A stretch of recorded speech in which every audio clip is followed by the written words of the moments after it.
Hi, I'm Stephen Young doing the Junkyard Crawl in Munson, Massachusetts at P&F Auto Parts, where we're very close to the Stafford Springs, Connecticut racetrack, and it's possible one or both of these cars, ones that did duty, these are dirt track cars or asphalt cars, if you will, sort of backyard modifieds, low buck vehicles. We'll point that stuff out. But when these were campaigning, they would look something like this.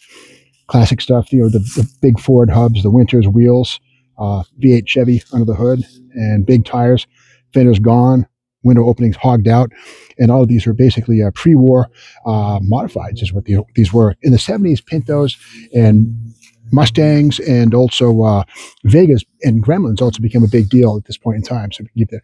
And we go over here, and these are the cars, and kind of cool to look at. The door on this one here is, it would have been welded in place or otherwise fixed so it wouldn't go anywhere. Perhaps there's some seat belts or something here to keep it from moving. But again, this door is not going to be going anywhere anytime soon. Inner structure gutted on this thing. And again, the windshield, all the glass, the fenders are long gone. But again, this gives a nice breakaway view of the stick welded roll cage. Pretty burly, I would say it's probably just regular old tubing. And not in mandrel bent. We can see the kinks in the corners and stuff. So very backyard. Somebody's, hobby modified. They've probably had a small block be it of some kind, perhaps a Ford wide block, Chevy small block.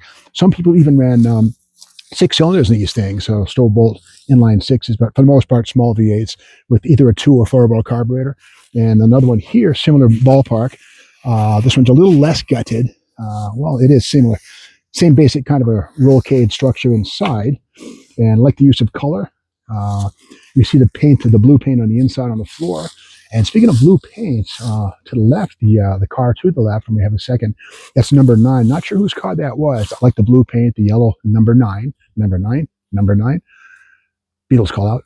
And again, more of the same, backyard stick welding on this thing here. Some burgundy paint, some echoes of this. And, if anybody knows or has any history on these cars, perhaps they ran, either at Thompson, Riverside, Mass, or Stafford Springs. It's quite possible any one of those 3 tracks is where these things would have done some duty.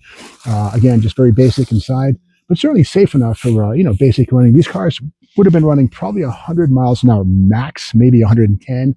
So the impacts wouldn't have been that nasty if they spun out and get hit or anything like that. But you can see remnants of the frame here at the front been sliced off.